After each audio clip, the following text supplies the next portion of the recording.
Isabele Allende, House of the Spirits, Part 5.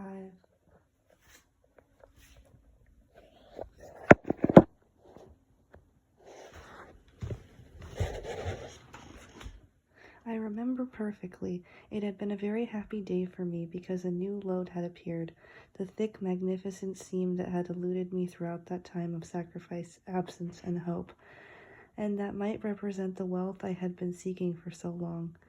I was sure that within 6 months I would have enough money to get married, and that by that time the year was out, I would be able to call myself a wealthy man. I was very lucky because in the mines there were more men who lost the little that they had than those who made a fortune, which is just what I was writing to Rosa that evening as I sat there so euphoric and so impatient that my fingers locked on the old typewriter and all the words came out jammed together. I was in the middle of the letter when I heard the pounding of the door that would cut off my inspiration forever. It was a peasant with a team of mules who had brought a telegram from town sent by my sister Furula telling me of Rosa's death. I had read the scrap of paper 3 times through before I understood the extent of my grief. The only thought that had never crossed my mind was that Rosa could be mortal. I suffered greatly whenever it occurred to me that, bored with waiting for me, she might marry someone else, or that the cursed vein that would spell my fortune might never turn up, or that the mine might cave in, squashing me like a cockroach. I had thought of all these possibilities and more, but never that of Rosa's death, despite my proverbial pessimism, which always leads me to expect the worst. I felt that without Rosa, life no longer had any meaning. All the air went out of me as if I were a punctured balloon. All my enthusiasm vanished. God only knows how long I sat there in my chair, staring out the window at the desert, until my soul gradually returned to my body. My first reaction was one of rage. I turned against the walls, pounding the flimsy wooden planks until my knuckles bled. Then I tore all Rosa's letters and drawings and the copies of my letters to her into 1,000 pieces, stuffed my clothing, my papers, and my canvas pouch filled with gold into my suitcase, and went to find the foreman so I could leave him my log books and the keys to the warehouse. The mule driver offered to take me to the train. We had to travel almost the whole night on the animals' backs, with thin Spanish blankets as our only shield against the freezing mist, advancing at a snail's pace through that endless wasteland in which only the instinct of my guide guaranteed our safe arrival, for there were no points of reference. The night was clear and full of stars.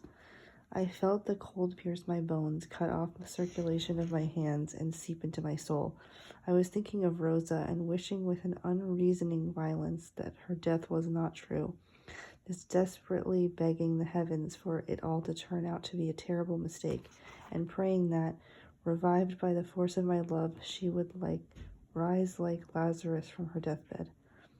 I wept inwardly, sunk in my grief, and in the icy night, cursing at the mule who was so slow, at Furula, the bearer of bad news, at Rosa herself for having died, and at God for having let her, until light appeared over the horizon, and I saw the star fade away and the first shades of dawn appear, dyeing the landscape red and orange.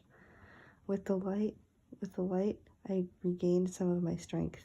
I began to resign myself to my misfortune, and to ask no longer that she be resurrected, but simply that I would arrive in time to see her one last time before they buried her. We doubled our pace, and an hour later the driver took leave of me outside the tiny train station where I caught the narrow gauge locomotive that linked the civilized world and the desert where I had spent 2 years.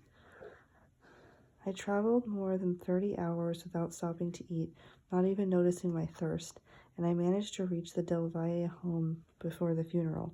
They say that I had arrived covered with dust, without a hat, filthy and bearded, thirsty and furious, shouting for my bride.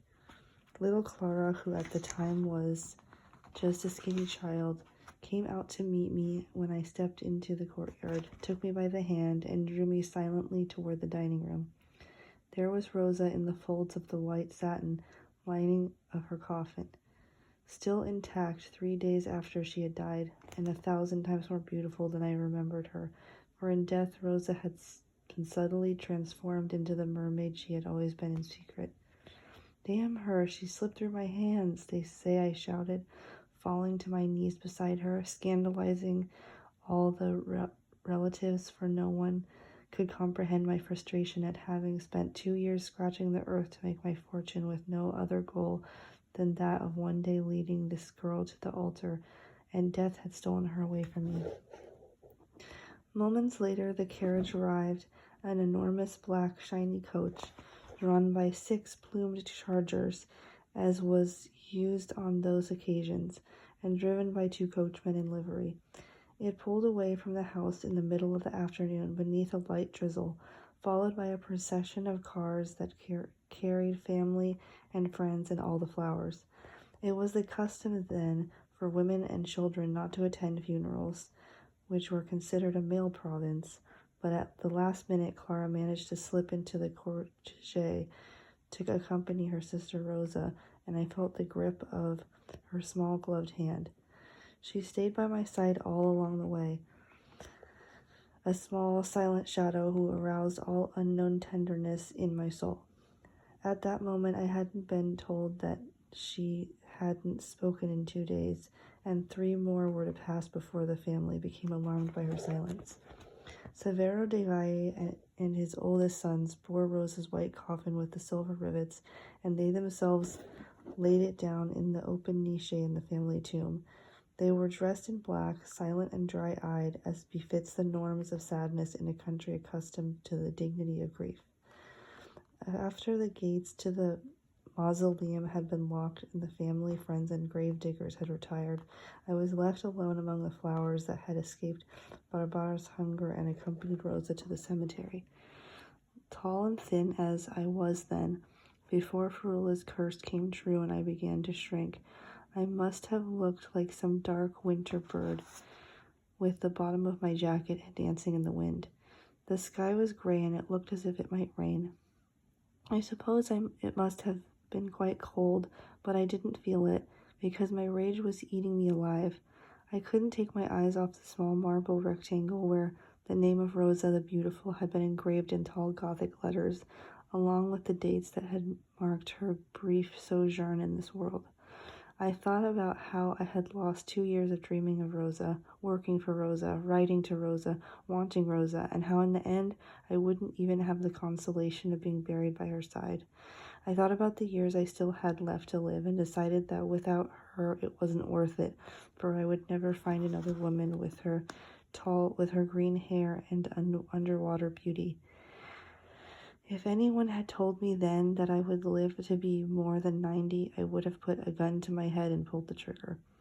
I didn't hear the footsteps of the caretaker as he approached me from behind. I jumped when he touched me on the shoulder. "How dare you put your hands on me?" I roared. The poor man jumped back in fright. A few drops of rain fell sadly on the flowers of the dead. "Forgive me, senor," I think he must have said. "It's 6 o'clock and I have to lock up." He tried to explain to me that the rules forbade anyone but employees from staying in the place after sundown, but I didn't let him finish. I thrust a few bills in his hand and pushed him away so he would leave me in peace. I saw him walk away, looking back at me over his shoulder. He must have thought I was a madman, one of those crazed necrophiliacs who sometimes haunt cemeteries. It was a long night, perhaps the longest in my life. I spent it sitting next to Rosa's tomb, speaking with her, accompanying her on our first part of her journey to the hereafter, which is when it's hardest to detach yourself from earth and you need the love of those who have remained behind, so you can leave with at least the consolation of having planted something in someone else's heart. I remembered her perfect face and cursed my luck. I blamed Rosa for the years I had spent dreaming of her deep within the mine. I didn't tell her that I hadn't seen any other women all that time except for a handful of shriveled old prostitutes who serviced the whole camp with more goodwill than ability. But I did tell her that I had lived among rough, lawless men, that I had eaten chickpeas and drunk green water, far from civilization, thinking of her night and day, and bearing her image in my soul like a banner that gave me all the strength to keep hacking at the mountain, even if the load was lost, even if I was sick to my stomach and the whole year round, even if I was frozen to the bone at night and dazzled by the sun during the day, all with the single goal of marrying her. But she goes and dies on me, betraying me before I can fulfill my dreams, and leaving me with this incurable despair. I told her she had mocked me, that we had never been completely alone together, that I had only been able to kiss her once. I had had to weave my love out of memories and cravings that were impossible to satisfy, out of letters that took forever to arrive and arrived faded, and that were incapable of reflecting the intensity of my feelings or the pain of her absence, because I have no gift for letter writing, and much less for writing about my own emotions. I told her that those years in the mine were an irremediable loss, and that if I had known she wasn't long for this world, I would have stolen the money that I needed to marry her and built her a palace studded with treasures from the ocean floor, with pearls and coral and walls of nacre. I would have kidnapped her and locked her up, and only I would have had the key. I would have loved her without interruption, almost till infinity, for I was convinced that if she had been with me, she would have never have drunk the poison that was meant for her father, and she would have lived 1,000 years. I told her of her caresses I'd saved for her, for the presents with which I had planned to surprise her, the ways I would have loved her and made her happy. In short, I told her all the crazy things I never would have said if she could hear me, and that I've never told a woman since. That night, I thought I had lost my ability to fall in love forever, that I would never love again or pursue an illusion. But never is a long time. I've learned that much in my long life. I had a vision of anger spreading through me like a malignant tumor, sullying the best hours of my life and rendering me incapable of tenderness or mercy. But beyond confusion and rage, the strongest feeling I remember having that night was frustrated desire, because I would never be able to satisfy my need to run my hands over Rose's body, to penetrate her secrets, to release the green fountain of her hair and plunge into its deepest waters. In desperation, I summoned up the last image I had of her, outlined against the satin pleats in her virginal coffin, with her bride's blossoms in her hair and a rosary in her hands. I couldn't know that years later I would see her once again for a fleeting second, just as she was then, with orange blossoms in her hair and a rosary in her hands. With the first glints of dawn, the caretaker appeared again. He must have felt sorry for the half-frozen madman who had spent the night among the livid ghosts of the graveyard. He held out his flask. Hot tea, he offered, but I pushed it away and walked out with furious strides, cursing among the lines of tombs and cypresses. The night that Dr. Cuevas and his assistant cut open Rosa's corpse in the kitchen to establish the cause of her death, Clara lay in bed with her eyes wide open, trembling in the dark. She was terrified that Rosa had died because she had said she would. She believed that just as the power of her mind could move the salt cellar on the table, she could also produce deaths, earthquakes, and other even worse catastrophes. In vain, her mother had explained that she could not bring about events, only see them somewhat in advance. She felt lonely and guilty, and it occurred to her that if only she could be with Rosa, she would feel much happier. She got up in her nightshirt and walked barefoot to the bedroom she had shared with her older sister, but she was not in bed where she had seen her for the last time. She went out to look for her. The house was dark and quiet. Her mother, drugged by Dr. Cuevas, was asleep, and her brothers and sisters and the servants were already in their rooms. She went through the sitting room, slipping along the walls, frightened and cold. The heavy furniture, the thick drapes, the paintings on the wall, the wallpaper with its flowing flowers against a background of dark cloth, the low lamps flickering on the ceiling, and the potted ferns on their porcelain columns all looked menacing to her. She noticed a crack of light coming from under the drawing room door, and she was on the verge of going in, but she was afraid she would run into her father and that he would send her back to bed. So she went toward the kitchen, thinking to comfort herself against Nana's breast. She crossed the main courtyard, passed between the camellias and the miniature orange trees, went through the sitting rooms of the second wing of the house and the dark open corridors where the faint gas lights were left burning every night in case there was an earthquake and to scare the bats away, and arrived in the third courtyard where the service rooms and kitchens were. There the house lost its aristocratic bearing, and the kennels, kitchen coops, and servants' quarters began. Farther on was the stable where the old horses Nivea still rode were kept, even though Severo de Valle had been one of the first to buy an automobile. The kitchen door and shutters were closed, and so was the pantry. Instinct told Clara that something out of the ordinary was going on inside. She tried to see in, but her nose didn't reach the window ledge. She had to fetch a wooden box and pull it to the window. She stood on tiptoe and looked through a crack between the wooden shutter and the window frame, which was warped with damp and age. Then she saw inside. Dr. Cuevas, that kind, sweet, wonderful old man with the thick beard and ample paunch, who had helped her into this world and attended her through all her usual childhood illnesses and all her asthma attacks, had been transformed into a dark, fat vampire just like the ones in Uncle Marco's books. He was bent over the table where Nana prepared her meals. Next to him was a young man she had never seen before, pale as the moon, his shirt stained with blood and his eyes drunk with love. She saw her sister's snow-white legs and naked feet. Clara began to shake. At that moment, Dr. Cuevas moved aside, and she was able to see the dreadful spectacle of Rosa lying on her back on the marble slab, a deep gash forming a canal down the front of her body, with her intestines beside her on the salad platter.